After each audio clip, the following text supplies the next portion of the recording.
नमस्कार दोस्तों, मैं विजय कसाना डिजिटल फ्री शिक्षा के यूट्यूब चैनल पर आपका स्वागत करता हूं। दोस्तों, एचएससी भर्तियों को लेकर बड़ी खबर आ गई है। हरियाणा कर्मचारी चयन आयोग को अगर अदालत से अनुमति मिली तो दूसरे ग्रुपों के पेपर लेने की शुरुआत करने में कम से कम 3 सप्ताह लगेंगे। यानी कि बचे हुए 61 ग्रुप की बात की जा रही है साथियों।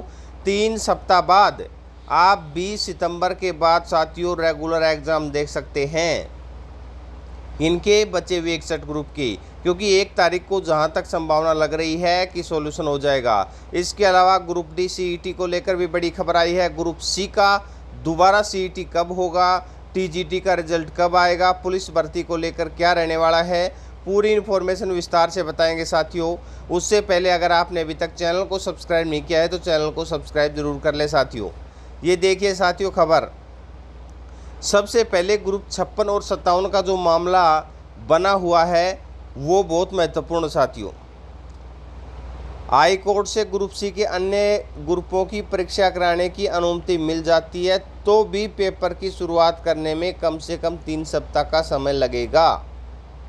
इसलिए ग्रुप 56-57 से अलग अन्य ग्रुपों के जो अभ्यर्थी हैं उनको तैयारी कर रहे हैं, उनको कुछ और समय मिल जाएगा, अच्छी तैयारी हो जाएगी। हाई कोर्ट में अगली सुनवाई 1 सितंबर को होनी है और हरियाणा कर्मचारी चयन आयोग के जवाब के बाद ही अगली परीक्षाएं लेने की स्थिति स्पष्ट हो पाएगी। यानी कि अब एचएससी कोई रिस्क नहीं लेना चाह रहा साथियों। अन्य ग्रुपों के अभ्यर्थी परीक्षा होने का इंतज़ार कर रहे हैं। आपको पता है कि ग्रुप 56-57 के एग्ज़ाम के बाद एडवोकेट जनरल से राय मांगी थी और यह तय हुआ था कि अगली परीक्षाओं के बारे में अदालत का निर्देश आने दें। वैसे तो हरियाणा कर्मचारी चयन आयोग ने ग्रुप अनुसार होमवर्क कर रखा है, मगर अदालत से अनुमति मिलने के बाद अगले ग्रुपों की पेपर लेने की तैयारी में 3 सप्ताह का समय लग जाएगा। कुछ अभ्यर्थी पेपर लेने का विरोध कर रहे हैं, जबकि आयोग ने ग्रुप 56-57 में एक ग्रुप में कितने ही पदों के लिए योग्य एक अभ्यर्थी को एक ही माना है। यानी कि साथियों एक ग्रुप में आपको पता है कितनी कैटेगरियां शामिल हैं, ताकि अन्य उम्मीदवारों को मौका मिल सके। उदाहरण के तौर पर किसी ग्रुप में 10 कैटेगरी हैं और एक अभ्यर्थी सीईटी स्कोर और योग्यता अनुसार 6 कैटेगरी में पात्र है।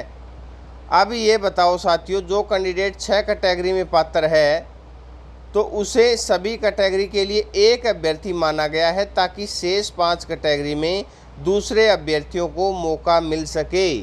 और अगर ऐसा होता कि एक कैंडिडेट को 6 कैटेगरी में आने के बाद 6 कैंडिडेट ही चुने जाएं, यानी कि बार बार उसकी काउंटिंग होती, तो साथियों ग्रुप 56-57 में सिर्फ और सिर्फ 16,000 ही कैंडिडेट एग्ज़ाम दे पाते। अब आप सोच सकते हैं एचएससी ने कुछ भला किया है या बुरा किया है, क्योंकि बार बार मुद्दा उठाया जा रहा है और इस मुद्दे के ऊपर कोशिश की जा रही है कि एग्ज़ाम रद्द हो जाए, या फिर जो सीईटी का रिजल्ट है, यानी कि जो 4 गुना वाली पॉलिसी के तहत जिस पॉलिसी से बुलाया गया ग्रुप अनुसार, उसका विरोध करके उसके ऊपर ऑब्जेक्शन उठाकर और उसमें कमियां निकालकर कहीं ना कहीं एग्ज़ाम कैंसिल करवाने की कोशिश की जा रही है। हम उनका विरोध नहीं कर रहे, लेकिन अगर ऐसा नहीं करते तो साथियों 16,000 कैंडिडेट ही एग्ज़ाम दे पाते, जो अब 32,000 या 35,000 जितनी भी संख्या है उतने कैंडिडेट एग्ज़ाम दिए हैं वो नहीं दे पाते। क्योंकि अगर ये देखिए लिखा हुआ है, ऐसा नहीं करते तो ग्रुप 56-57 में लगभग 16,000 कैंडिडेट ही परीक्षा दे पाते। अब आप सोच लीजिएगा। इसके अलावा जो ग्रुप डी भर्ती वाले देख लीजिए, फिर टीजीटी की बताते हैं। जब से हरियाणा सरकार ने ग्रुप सी और ग्रुप डी के पदों के लिए सीईटी लागू किया है, तब से अब तक ग्रुप डी के पदों के लिए सीईटी नहीं हुआ है। चूँकि ग्रुप डी की भर्ती सीईटी के रिजल्ट पर ही हो जाएगी, इसलिए ग्रुप डी के लिए पंजीकृत 11.5 लाख युवा सीईटी होने का इंतज़ार कर रहे हैं। पहले तो मुख्यमंत्री मनोहर लाल के प्रधान सचिव वी उमाशंकर ने सीईटी आयोजित कराने वाली एजेंसी नेशनल टेस्टिंग एजेंसी यानी कि एनटीए के साथ बातचीत की थी। बाद में एनटीए और एचएससी के बीच सीधी मीटिंग हो गई है। वी उमाशंकर ने दैनिक सवेरा के पूछने पर बताया कि एनटीए और एचएससी आपस में बातचीत कर तारीख तय कर रहे हैं उधर एनटीए और एचएसएससी के प्रतिनिधियों के बीच बातचीत हो चुकी है। एनटीए ने अक्टूबर के शुरू में एग्ज़ाम सुझाया है, जबकि एचएसएससी यानी कि आयोग चाहता है कि आगामी सितंबर के अंत तक ही सीईटी ग्रुप डी का एग्ज़ाम हो जाए। अभी तारीख फाइनल नहीं हुई है, मगर जल्द ही यह तय हो जाएगी। इसलिए सितंबर के अंत या अक्टूबर के शुरू में ग्रुप डी का सीईटी हो सकता है। ग्रुप डी के लिए यह पहला टेस्ट होगा, यानी कि साथियों ग्रुप डी वाले अपने बोरी बिस्तर उठा लो। अगर अब तैयारी नहीं हुई तो बाद में फिर पछताना पड़ सकता है। ग्रुप सी की बजाय ग्रुप डी भी हाथ से निकल जाएगा। टीजीटी पदों के लिए साथियों भर्ती प्रक्रिया चल रही है और सितंबर के फर्स्ट वीक में जो हम आपको रिजल्ट की बातें बता रहे थे उसमें क्या अब अलग हुआ है, क्योंकि साथियों जो रिजल्ट की इन्फॉर्मेशन ली जाती है या प्रोसेस के हिसाब से अंदाज़ा भी लग, जो भी हमारे पास इनपुट आते हैं वो किस आधार पर आते हैं और अब क्या चेंज हुआ है। टीजीटी भर्ती में डीवी के लिए उम्मीदवारों को बुलाया गया था, डॉक्यूमेंट्स ले लिए थे, मगर अब इन दस्तावेज़ों की जांच चल रही है। आयोग दस्तावेज जांच 2 स्तर पर चल रही है। एक जांच खुद आयोग का स्टाफ कर रहा है, जबकि दूसरी जांच संबंधित एजेंसी कर रही है और दोनों की जांच सॉफ्टवेयर के जरिए मिलाई जाएगी। यह प्रक्रिया पहली बार अपनाई गई है, यानी कि साथियों टीजीटी भर्ती में पहली बार यह प्रोसेस अपनाया जा रहा है ताकि दस्तावेज जांच में कोई कमी न रहे।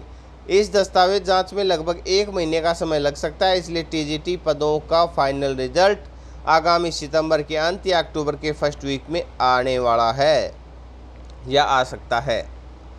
अब साथियों ग्रुप सी का सीईटी देख लीजिए, यानी कि सारी खबर आ चुकी है।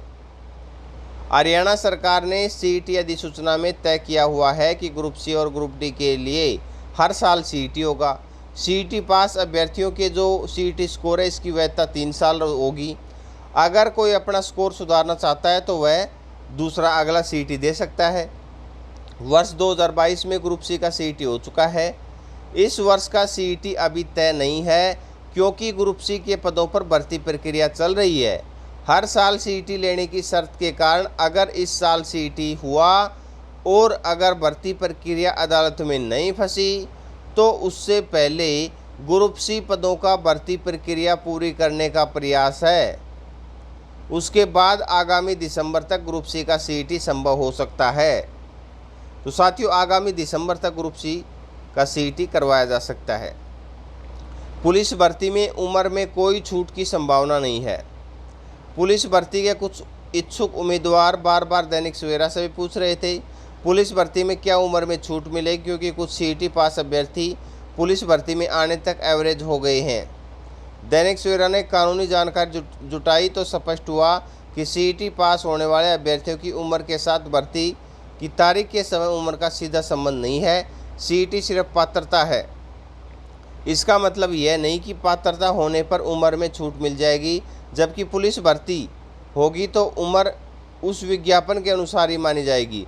उदाहरण के तौर पर जो युवा शिक्षक बनने के इच्छुक हैं और अन्य योग्यता के बाद ज़रूरी एस्टेट पास कर लिया है, तो उसका मतलब ये नहीं कि जब भर्ती होगी तो एस्टेट पास होने के कारण उम्र में छूट मिल जाएगी। ऐसे कई युवा जिन्होंने एस्टेट पास कर रखा है मगर उनके पदों की भर्ती ही नहीं हुई, अब उनकी वैधता भी समाप्त हो गई है और उम्र भी निकल गई है। इसी तरह जब हरियाणा पुलिस में पुरुष और महिला सिपाही के पदों पर भर्ती होगी तब विज्ञापन के समय जो उम्र होगी उसे ही माना जाएगा। अगर कोई ओवरेज हो गया है तो वह आवेदन नहीं कर पाएगा, भले ही सीईटी में उनके बेहतर नंबर हों। तो ये थी साथियों आज की बड़ी महत्वपूर्ण अपडेट।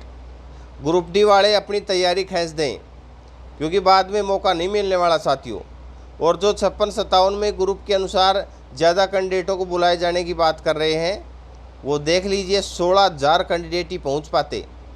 अगर ग्रुप 56-57 में कैटेगरी वाइज बुलाया जाता तो 16,000 कैंडिडेट ही पहुंच पाते हैं दूसरा एग्ज़ाम देने। आप देख लीजिए जो ऊपर वाले कैंडिडेट हैं उनका नंबर ही नहीं आता। तो चलिए साथियों, ऐसे ही बेहतरीन अपडेट के साथ चैनल के साथ बने रहें। अपना कीमती समय देने के लिए बहुत बहुत धन्यवाद। मिलते हैं नेक्स्ट वीडियो में।